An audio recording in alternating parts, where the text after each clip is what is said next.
Hello everyone, this is Venom Geek Media here, and I thought today we'd discuss the rather cheery subject of orbital bombardment, which is obviously a very pleasant subject to discuss, and definitely obviously isn't kids content, just so you know. FCC or FCI, I forget which one it is.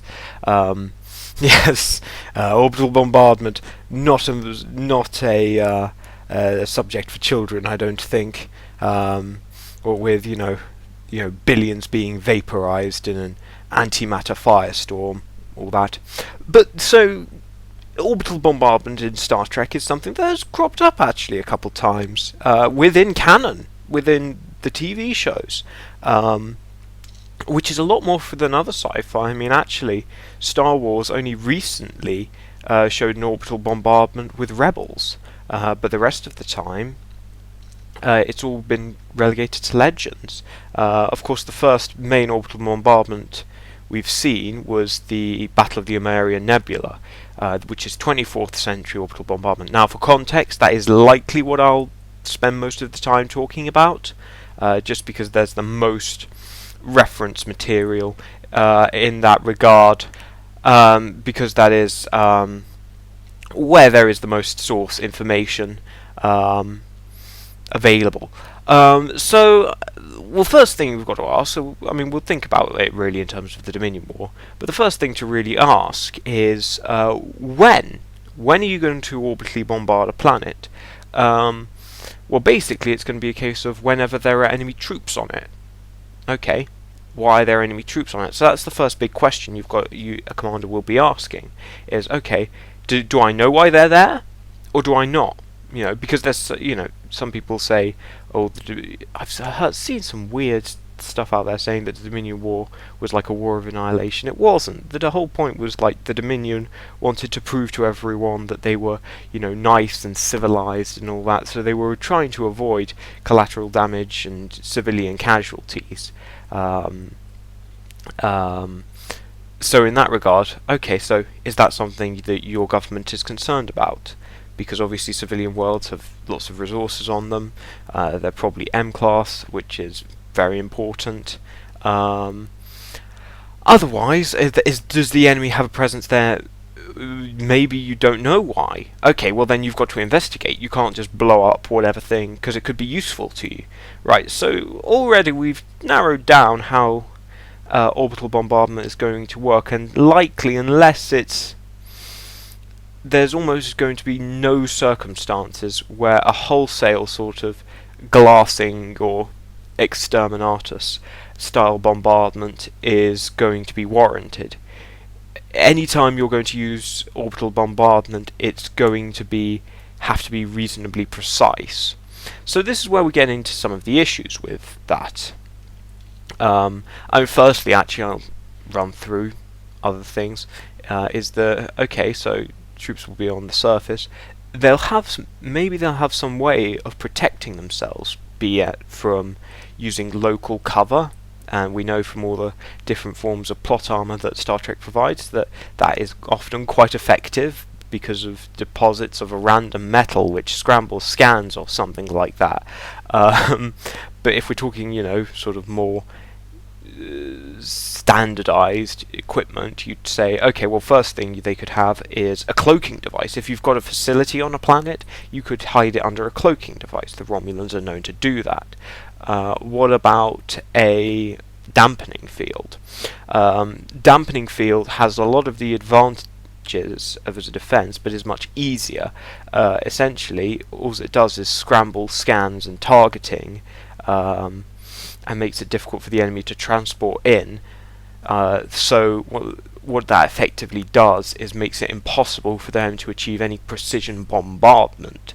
They are only going to be able to carpet the area, and if they're worried about civilian casualties or damaging an asset, then they're not going to be able to do that. So you've made that much more difficult. So you've then turned it into a ground battle, and they can't just beam troops down wherever they want because of the dampening field. You can create killing zones and the such. Anyway, that's more ground tactics. Another most obvious defense is shields. Now, that's great. Having shields is very effective, but you do need to bring along quite the power supply to operate a shield.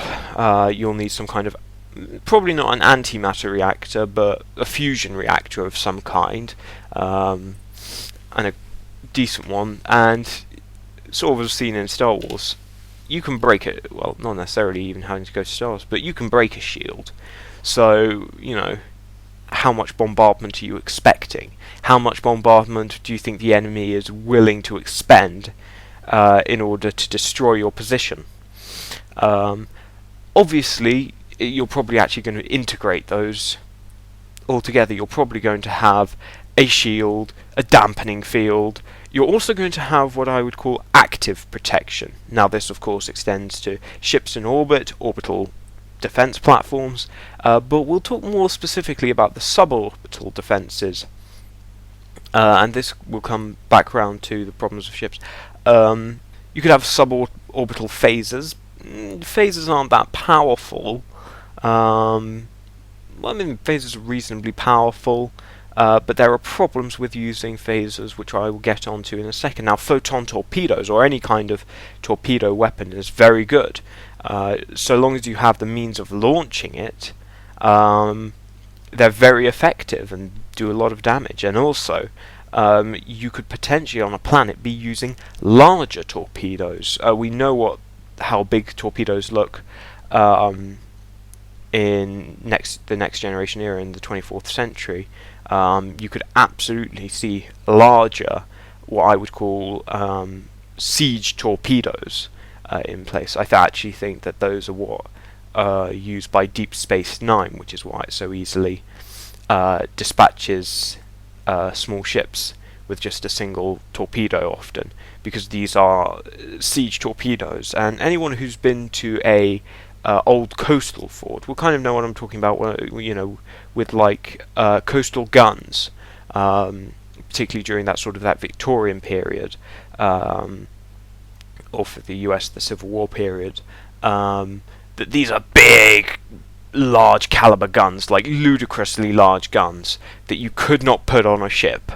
But equally, you're not taking them anywhere inland. They are going to sit in that fort, and they are going to basically, if a ship sails into its sight, it's going to trash that ship. It's going down in a single hit. So you could definitely have a similar thing with torpedoes on a planet, particularly if you do have very good facilities on a more developed world, say, where, you know, I'm confident that at least post-Dominion War, Earth has numerous underground torpedo batteries and phaser arrays that will pop out, that will come out of the ground, sort of Tracy Island style, you know, like those old Jerry Anderson shows with it, where everything changes all into military very quickly, ready for battle. I think that there would be a very similar thing on most worlds.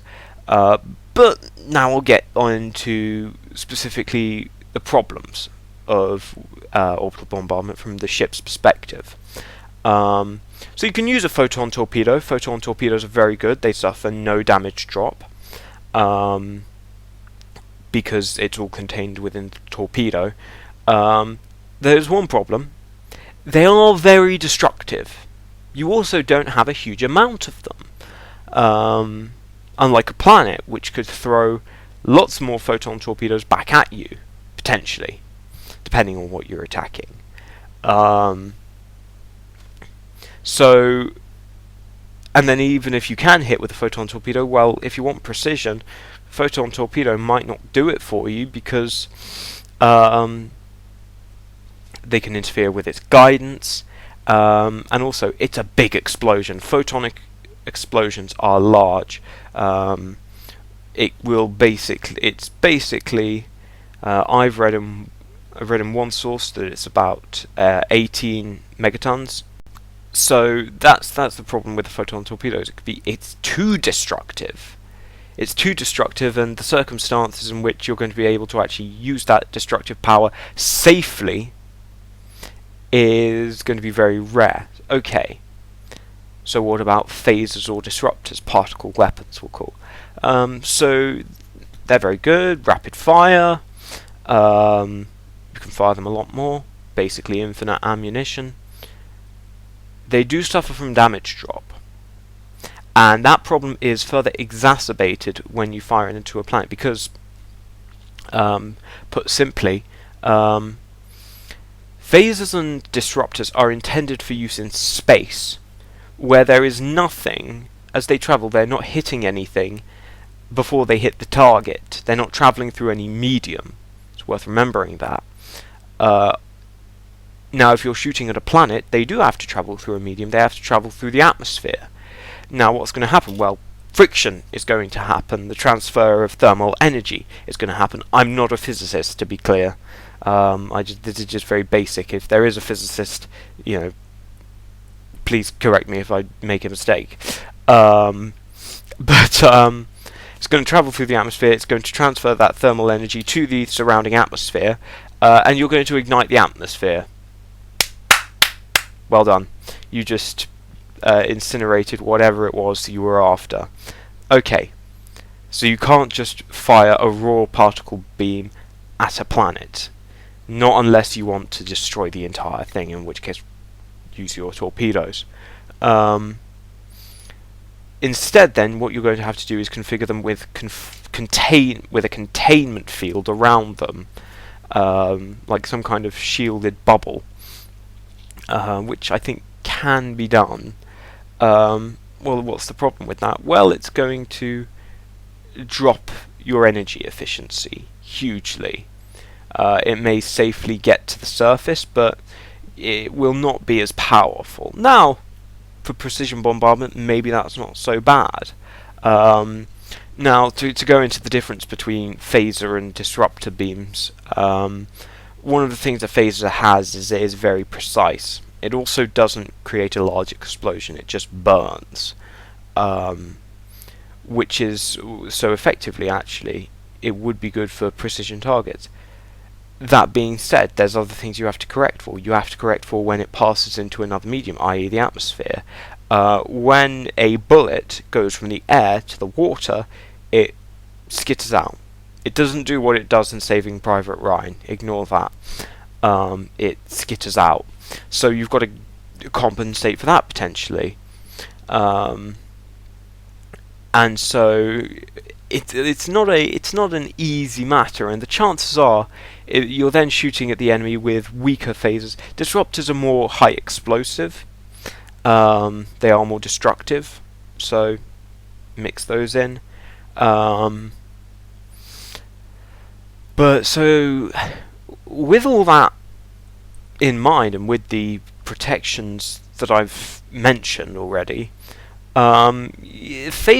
orbital bombardment it's not that easy.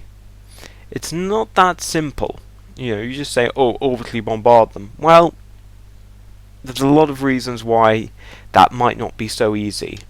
You don't want to take a ship near a planet if it's defended by a large torpedo battery. So what are you going to do? You're going to send in teams to try and take it out, probably via shuttles.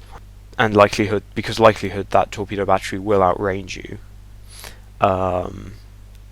And if the planet is protected by shields as well, So the attack of a planet just by orbital bombardment in Star Trek isn't that good. So if you are just shooting at a target, maybe not even that accurately, with phasers and disruptors, you might not actually kill that many enemy. Maybe you'll destroy some of their heavier equipment, and maybe you'll destroy some emplacements. Likelihood is, though, most of the enemy will be fine. Recently I watched this video by a guy called Lindy Beige, who's British. He does history, military history, if you're interested, and he talks about the purpose of bombardment, and he says, well, actually, bombardments really didn't kill that many people, and it was very easy to construct in the First World War bombardment-proof shelters. Even in the Second World War, where you didn't necessarily have the time, people were still mostly able to survive bombardments. What it was more the psychological effect of a bombardment. So, I mean, I suppose the conclusion of this is that, well, we actually get some very good representations of orbital bombardment in Star Trek. The bombardment of Harlech in Discovery is one of the actually few bits which matches canon. Even if it is the weird and wacky mirror universe. The bombardment of the Founder's homeworld by the Romulans Cardassians, that is very accurate, and it's a shame that the visual effects don't really do it justice. Ships in Star Trek have incredible amounts of destructive power. The key thing, as is in the modern day, is knowing how to effectively deploy that power in order to achieve your objective. And this goes out to my American audience. Not everything can be solved by heavier firepower. Sometimes it takes a little bit of precision and finesse, because the power we are dealing with here is immeasurable. Thank you all for watching, and I'll see you guys in the next video.